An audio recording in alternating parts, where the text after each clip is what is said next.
So, Sandinistas speak. Let me read the back of this book just to get us started. Nicaragua is in the midst of a revolution. On July 19th, 1979, the Nicaraguan people threw out the hated Somoza dictatorship and ended nearly 50 years of U.S. imposed tyranny. Since then, led by the Sandinista National Liberation Front, FSLN, the workers and peasants of Nicaragua have begun to rebuild their country and to chart a new course for it, one based on meeting the needs and aspirations of the overwhelming majority. In this collection, leaders of the FSLN tell the story of Nicaragua's fight for genuine national independence in their own words. They explain how the revolution occurred, what changes it is bringing about, and how they plan to defend it. From these speeches, interviews, and articles emerges a picture of Nicaragua's revolution and a glimpse of its vision of the future. Carlos Fonseca, one of the founders of the FSLN, was its central leader until he was murdered by the Somoza dictatorship in 1976.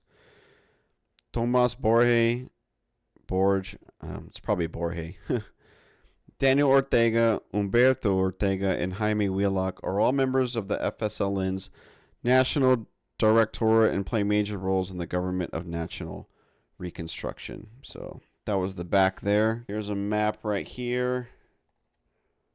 Central America right there. So pretty strategic location, man. Keep an eye on South America, whole Caribbean. Got to keep an eye on Cuba. That's why Nicaragua is so important. Here is the introduction to Sandinistas Speak. Let's begin. A revolution is unfolding in Nicaragua. Led by the fighters of the Sandinista National Liberation Front, the workers and peasants of that country carried out a victorious insurrection against the brutal and corrupt U.S.-installed Somoza dictatorship and took into their own hands the power to shape their destiny. The July 19th, 1979 downfall of the dictatorship marked the beginning of a new stage in the history of Nicaragua, one that has seen big changes and that holds the promise of even bigger changes in the future.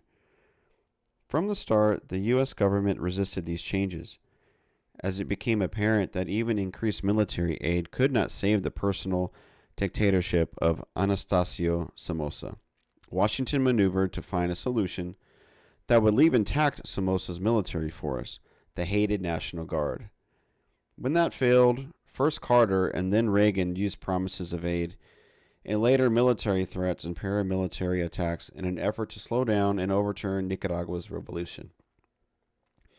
The U.S. has stationed warships off Nicaragua's coast.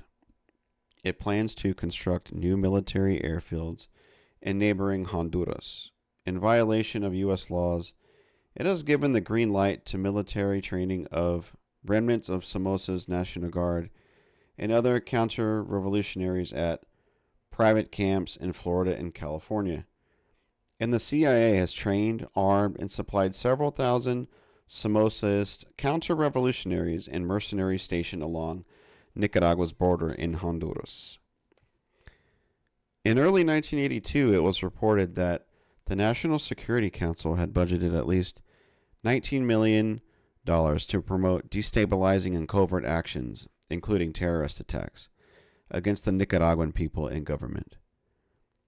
Washington's propaganda campaign against the Nicaraguan revolution charges that the revolution is undemocratic, that it has meant economic disaster for Nicaragua, that the Nicaraguans seek to export the revolution by force, and that the leaders of the revolution, the cadres of the FSLN, are simply agents of Cuba, and that the revolution was made in Havana. As the speeches in this collection show, these are outright lies. While the example of revolutionary Cuba is a tremendous inspiration to struggling people around the world, the insurrection that triumphed in July 1979 and the revolutionary changes that have occurred since came out of the decades-long struggle of the Nicaraguan people to free themselves from foreign domination and to determine their own destiny. Nicaraguans have a proud tradition of resisting attempts to make Nicaragua the U.S. backyard. For Central Americans, the Monroe Doctrine and its subsequent refinements meant not freedom from foreign intervention, but exactly the opposite. As the speeches collected here explain, the U.S. rulers maintained order and stability in their Central American neo-colonies through repeated landings of the Marines. In this century, the Nicaraguan most closely associated with the struggle against U.S. domination was General Augusto Cesar Sandino. In 1927, he organized an army of workers and peasants to drive out the U.S. Marines, who had again occupied Nicaragua in 1926. Sandino's Army for the Defense of National Sovereignty fought them for 7 years and won tremendous popular support. When the Marines were finally withdrawn in 1933, they left behind them as a replacement force the infamous National Guard headed by Anastasio Somoza Garcia. This military force was to be the guarantor of stability for the U.S. in Nicaragua. One of its first acts on February 21st, 1934, was to murder Sandino, who had agreed to a ceasefire after the withdrawal of the Marines. From that time on, the National Guard, headed by a succession of Somozas, became notorious the world over for its brutality and corruption. Using these powers, the Somozas built themselves a fortune estimated in 1979 at $400 to $500 million. They controlled the only 2 meatpacking plants with export licenses, half the sugar mills, 2/3 of the commercial fishing, 40% of rice production, and the largest milk processing plant. They dominated cement manufacture, owned the national steamship and airline companies, a newspaper, 2 TV stations, and a radio station. They did all of this with Washington's blessing. As President Franklin D. Roosevelt once said, quote, "Somoza may be a son of a bitch, but he's our son of a bitch." Nicaragua was repeatedly used by U.S. imperialism as a base for intervention throughout the area. CIA invasions both of Guatemala in 1954,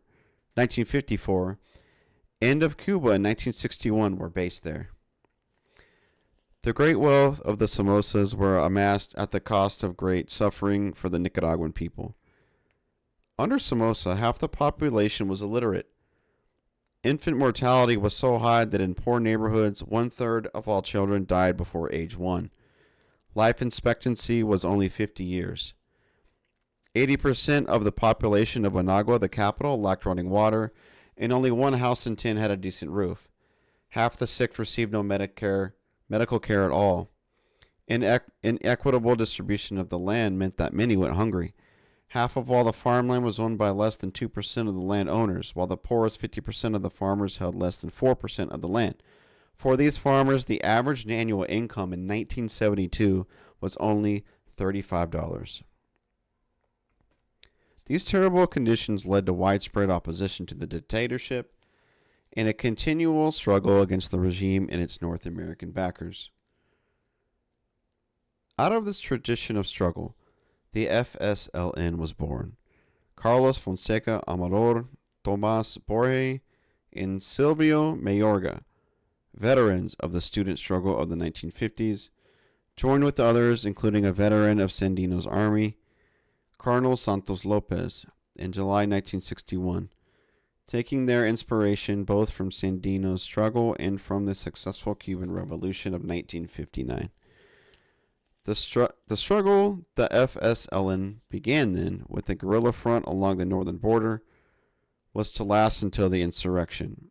It took many different forms. The Sandinistas worked clandestinely and, when possible, legally. They worked in the mountains and in the cities, in the villages and in the factories. Many were arrested, tortured, and killed, but they persevered. They won the respect, confidence, and loyalty of almost the entire population, so that when the insurrection finally triumphed, they could truly be described as the legitimate representatives of the Nicaraguan people. Immediately after the overthrow of Somoza, the FSLN began to implement its program for Nicaragua's reconstruction, and this won them even broader support from the workers and peasants. For the first time, a government responsive to the needs of the oppressed was in power.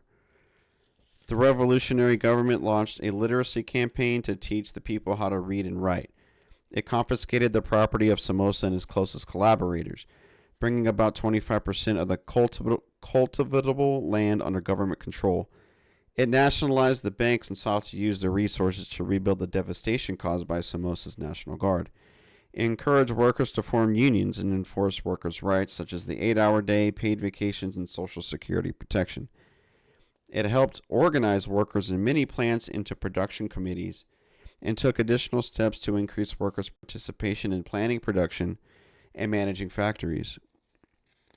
It intervened through nationalizations against capitalists who sought to undermine the revolution by decapitalizing their enterprises or otherwise restricting production. All these actions have earned the FSLN and Nicaragua's revolutionary government increased prestige and authority in Nicaragua and around the world. These actions have also earned the Nicaraguans the enmity of the U.S. government. Washington's interests are irreconcilably opposed to those of the workers and peasants of Nicaragua. It has an enormous political and economic stake in maintaining the low wages, substandard living conditions, and brutal dictatorships that are imposed on the working people of Central America. And it fears that the Nicaraguan revolution will set a powerful example for the oppressed and exploited everywhere. The speeches, documents, and interviews collected here are by 5 central leaders of the FSLN. Carlos Fonseca Amador, one of the founders of the FSLN, was its central leader until he was murdered by the Somoza dictatorship in 1976. Tomas Borge, Daniel Ortega, Humberto Ortega, and Jaime Wheelock are all members of the FSLN's National Directorate and play major roles in the government of national reconstruction. Together, their writings and speeches give a picture of how the Nicaraguan Revolution developed and where it is headed. In this collection, the leaders of the FSLN speak for themselves, and that is the best answer to the slanders and lies circulated by Washington. We can learn a great deal from the Nicaraguan workers and peasants and their leaders. At the very time that workers in the U.S. are being thrown out of their jobs, social services are being slashed, and new restrictions are being imposed on our democratic rights, our brothers and sisters in Nicaragua are taking gigantic steps forward. One clear example is in education. While the Democrats and Republicans' cuts in aid for schooling are increasingly making education the province of the wealthy, the Nicaraguans have enrolled 1/3 of the population, almost 900,000, in some kind of formal study. Similarly, while hospitals and clinics are being closed in major U.S. cities, the Nicaraguans are busy building new medical care facilities throughout the country and have increased their expenditures for healthcare 6 times. Outlays for all social services in Nicaragua doubled from 1978 to 1981. While the U.S. rulers carry out bipartisan policies that foster unemployment and plant shutdowns, the FSLN and the Government of National Reconstruction are putting Nicaragua back to work. These enormous differences result from the fact that the workers and peasants of Nicaragua now have a government that represents and fights for their interests, not those of a ruling rich. The example they are providing for workers in North America and around the world of the kinds of immediate social gains that are possible when political power is in the hands of working people is what Washington really fears. The advances of the Nicaraguan workers and peasants deserve not only our maximum efforts to stop intervention by the U.S. and its allies against the revolution, but also our careful study so that we can learn from their experiences.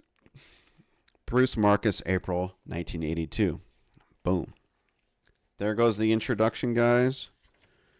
And the next page, if you want to take a look, these are the gentlemen here. Augusto Cesar Sandino, Carlos Fonseca, Tomas Borge, Daniel Ortega, Humberto Ortega, and Jaime Wheelock, I think. Ah, no. My pages are falling out of this old book, man. Look, no, it's falling apart. All right. So I just there goes the introduction, guys. I hope some of those statistics blew your mind. Um, so we installed a dictator, guys, in the early 30s.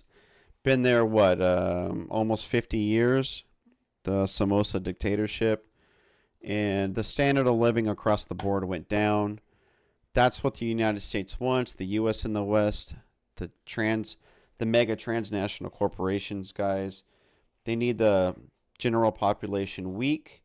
They want them to work 5 times as hard for less, and just to keep them oppressed. So, Sandinistas, big ups to them, man, for kicking out the Yankees in the Yankee-backed Somoza dictatorship. So, and I'm gonna definitely read more of this